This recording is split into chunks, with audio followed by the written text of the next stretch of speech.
Way too long way of saying I got a parking ticket. Wasn't satisfied with an answer to a basic question about the violation. Fought it in court and won, with the judge ruling that every ticket the city had written on that form was suspect. The ticket. This was mid to late 90s in a northern Midwest mid-sized city. Parking near my apartment near a university was only on-street parking. Bad in the best of times. It got miserable in winter with alternate side parking eliminating half the parking on major streets such as where my apartment was. Failing to find any parking, some nights I would risk it. Sometimes I got a ticket. Sometimes not. But at least I typically knew why I got the ticket until one morning. I was cited for violation number 27. I had no idea what that was all about. It wasn't an alternate side violation, not an expired meter issue, not a loading zone thing. I just didn't know what it was. What did I do wrong? I went by the office to pay the ticket and I asked the clerk, "By the way, what is violation number 27? I don't know and don't want to get ticketed for whatever it is again." Her reply set me off. "We don't have to tell you." Excuse me?" I took my check out of her hand and picked up my ticket. It was the 90s. I told you it was a long time ago. We used to write out little slips of paper called checks that the recipient could take it to the bank and deposit. Half you kids reading Reddit have probably never written a check. I'm old. Swimme. Now get off my lawn. I asked her who could tell me. She shrugged.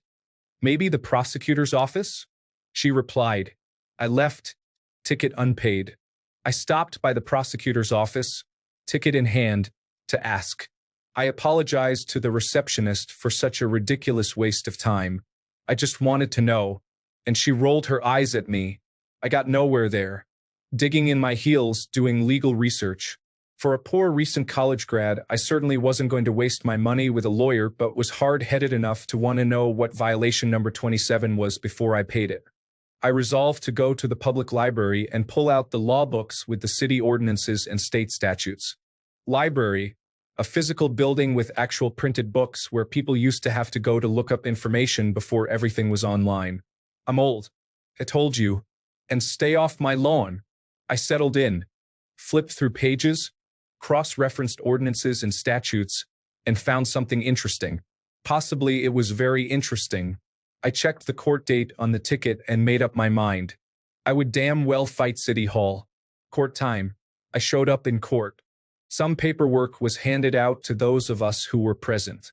Just before it was to be my turn, the prosecutor graciously offered to let me pay the ticket plus court costs to make this go away. It is a damn parking ticket. I'm already here. Why bother? After waiting my turn, I stepped before the judge. The judge said a few things. The prosecutor said a few things. And then it was my turn. Your Honor. I moved to dismiss the ticket based upon a due process violation on the 14th Amendment. I think that prosecutor might have gotten whiplash, her neck snapped so fast. I told my story. I just want to know what violation number 27 is. I looked. It's not in the law books. Not in the city ordinances. I am being charged with something without being told what it is. And the judge smiled a bit, turned to the prosecutor and said, I've been waiting for someone to bring this up. The prosecutor's jaw dropped. Your Honor, I went on.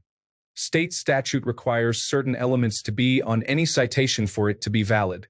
Among those things is a citation to statute or ordinance. And there are a couple other issues with the ticket. It does not conform to the statutory requirements for a citation. The judge turned to me and asked if I had the ticket. Yes, ma'am, I do. And she asked if I had the paperwork that was handed out when I arrived in court. I did. And then the good judge took a few moments to walk us through that paperwork to show that neither the parking ticket nor the paperwork contained the requisite statutory elements for a citation or summons. Then the judge advised she would take the matter under advisement. The verdict. A few weeks later, I got a big manila envelope in the mail with the judge's order. In clearly written legalese, she went step by step through my argument, the requirements in statute and ordinance, and the utter failure of the city to write a single valid parking ticket on their standard form in many years. Years ago, parking enforcement officers actually took a pen and physically wrote in ink on a 3-part pre-printed parking ticket form. Barbaric, I know. They didn't have handheld computers to print them out. This was just a few years after we figured out that banging two rocks can make a spark to start a fire. I told you I'm old. And what did I tell you about staying off my lawn? She detailed that the city, to allow their parking enforcement officers to write tickets faster, used their own list of violation numbers, expired meter is, no parking zone is, that did not correspond to any section numbers of the statute or ordinance. If you didn't have the list, you just might not know. And the judge threw out my parking ticket as a due process violation of the 14th Amendment. Oh, and that violation number 27 was parking too close to a handicapped ramp. I didn't see it under the snow. My bad. Didn't matter. I had moved out of town by then. Comment. A few years ago, I parked in a pay-and-display town car park. I was in an old convertible car, an MGTD, which has a completely removable roof that normally just got left home on sunny days, and when it's parked has a tonneau cover that gets zipped up over the cockpit. The cost for a couple of hours parking was about £1.30. The ticket that comes out of the machine has a sort of sticky back that you use to stick it to the windscreen. I write the car's reg no on the ticket so no one swipes it. When I got back to the car, there was a ticket on it. The bit of sticky back was still stuck to the windscreen, and the actual pay and display ticket was missing. The wind had picked up and it must have got blown off. The parking warden was still there and I explained to him, and he agreed that seemed to be the case, but since the ticket was already written, I would need to contact the council office and get it canceled. Well, they did have a procedure for that, but it was for if the ticket fell off the screen and into the car, so they asked me to send the ticket as proof. I explained that it was an open car, and so I didn't have it. I'd looked all over on the ground to see if I could find it. I now take a photo of the ticket on the car when I park. They said there was nothing they could do then, and the ticket stood. I told them I had the sticky back, which had a serial number on it, which should let them check their machine. No, it doesn't do that. I could have bought a ticket anytime and it doesn't show anything. I said, so now you are actually accusing me of fraud for £1.30? Then check your cameras that would show what time I came in, and presumably you also have a camera pointing at the ticket machine. No, that is not what the cameras are for. So I wrote to the parking appeals office, explaining the above. I also pointed out that the instruction was to pay and display, which I did when I stuck the ticket to the windscreen, and that I could find no meaning of display other than to place on display, and this did not actually encompass cause to remain on display. Further, since they provided the sticky back to attach the ticket to the windscreen, it was their fault that it was not adequate for the purpose. Note, I now carry a roll of plastic tape to firmly attach these tickets. It was also possible that it was stolen from my screen, so the CCTV should be produced. A telephone hearing was arranged for my appeal. I don't know if it was just going to be too much trouble for them to turn up, or if I'd made a valid case and would win, or that since I was so utterly determined to fight the ticket, then I probably had paid them their bloody £1.30, or if they were worried that if I did win, then their entire car park operating system would be the hearing was called off, and I got a letter saying the park ticket was canceled. Very satisfying though. Comment. Never hurts to fight a ticket. Worst case scenario, you wind up paying, while best case it's dismissed. I have a friend who always fights tickets. The police officers who show up don't care because they're getting paid anyway, and he doesn't care because according to him, at least while they're in court, they're not out writing someone else a ticket. Comment.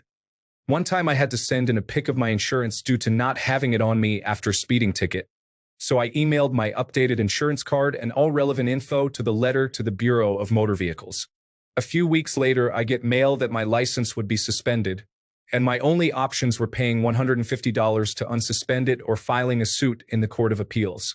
I said, fuck you guys, I'm filing a suit, and brought screenshots of my sent email and all relevant info to the filing. Cost me $120 to file, and I was like, okay, sweet, I'm going to tell them to pay for the court costs due to their negligence.